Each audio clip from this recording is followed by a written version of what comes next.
Assalamualaikum warahmatullahi wabarakatuh. Selamat pagi teman-teman semua.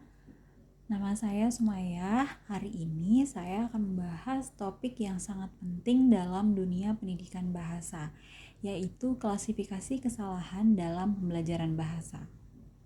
Sebagai guru atau calon guru, memahami jenis-jenis kesalahan yang dibuat siswa adalah kunci untuk mengajar lebih efektif.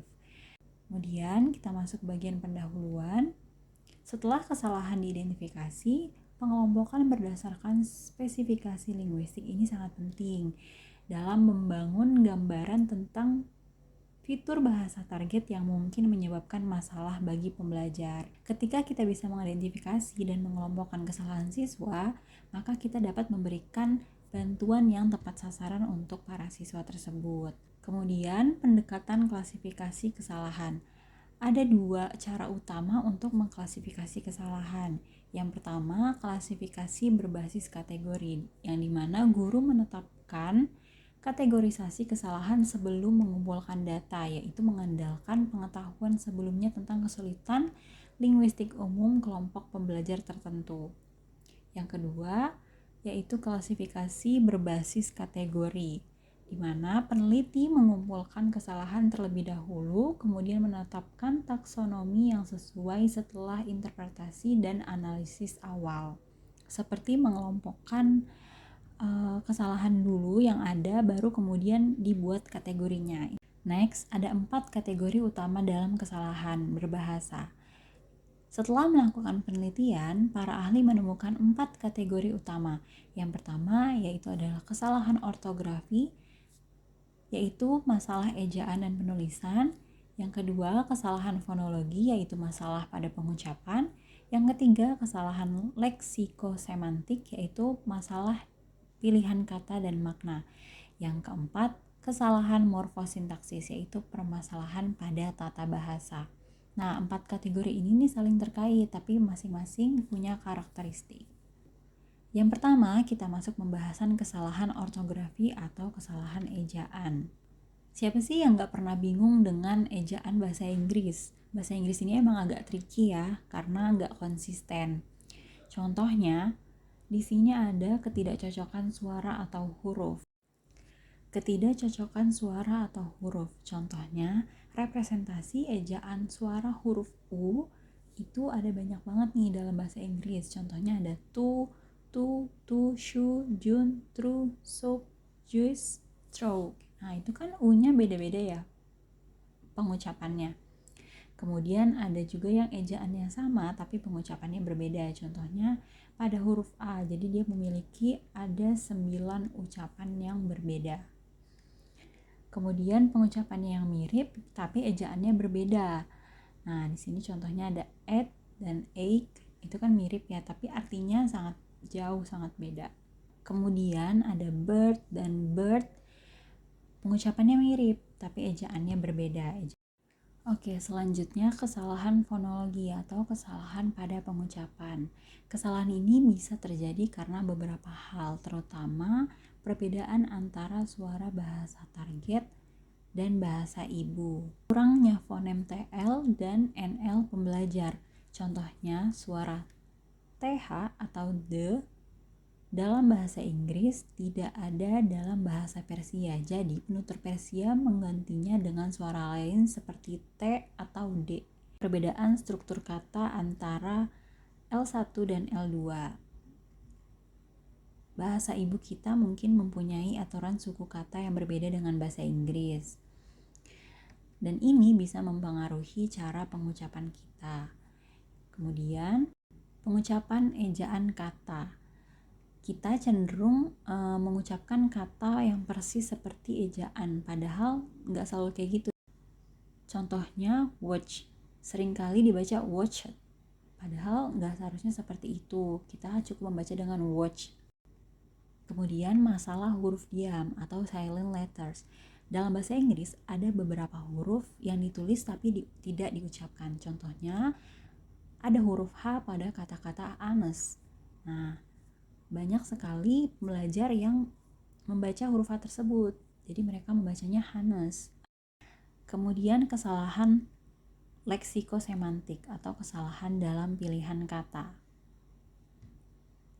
Kesalahan ini juga berkaitan dengan pemilihan kata yang tidak tepat atau makna yang salah dalam konteks tertentu. Yang kita tahu artinya, tapi seringkali nih kita salah pilih kata yang cocok. Contohnya di sini, Iran is my mother country. Harusnya mother country di sini itu salah, harusnya homeland ataupun native country gitu. Kemudian ada I'm working 24 o'clock each week, harusnya 24 hours. Atau di sini juga ada the teacher said we should read hard, harusnya study hard. Jadi kan harusnya mereka itu belajar dengan giat, bukan membaca dengan giat gitu. Penempatan katanya kurang pas.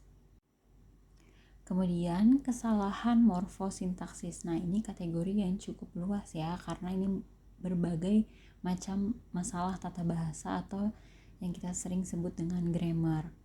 Yang pertama, penggunaan morfem jamak yang salah, penggunaan s pada kata yang tidak perlu atau tidak bisa dijamakan.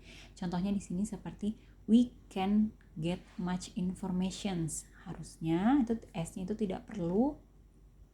Jadi we can get much information. Kemudian penggunaan bagian ucapan yang salah menempatkan kata sifat atau kata keterangan seperti naturally. Itu kan adverb padahal butuhnya natural, yaitu adjective. Kemudian penggunaan tenses yang salah. Nah, ini sangat umum ya. Contohnya memakai present perfect atau past perfect. Di sini saya mengambil 2 contoh. Yang pertama ada present perfect. Kesalahannya adalah I have seen him yesterday. Harusnya I saw him yesterday. Kalau ada kata yesterday, pakai simple past. Kemudian untuk past perfect di sini I had met him last week. Yang betul adalah I met him last week. Karena kalau cuma ada satu kejadian, dia cukup pakai simple past. Kemudian, selain mengklasifikasikan berdasarkan jenis linguistiknya, kesalahan juga bisa dikelompokkan berdasarkan bagaimana kesalahan itu dibuat oleh pembelajar atau kesalahan berbasis proses. Nah, ada 4 nih proses utama kesalahan berbasis proses. Yang pertama itu ada penghilang, jadi pembelajar lupa atau tidak menuliskan elemen bahasa yang seharusnya ada. Contohnya, he is tired, menjadi he tired, jadi kata is di sini dihilangkan oleh pembelajar. Kemudian penambahan, pembelajar menambahkan elemen yang sebenarnya tidak diperlukan. Contohnya, she does like it, seharusnya she like it. Yang ketiga itu substitusi, di mana pembelajar mengganti satu elemen dengan elemen lain yang salah. Contohnya, I go to the market yesterday.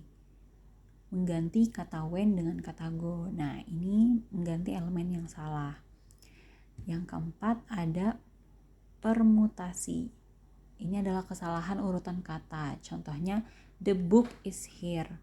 Menjadi the book here is. Nah, itu salah ya teman-teman. Nah, jadi kesimpulan dari memahami klasifikasi ini banyak sekali manfaatnya. Yaitu yang pertama, kita bisa memberikan feedback yang lebih spesifik. Yang kedua, kita bisa merancang latihan yang tepat sasaran.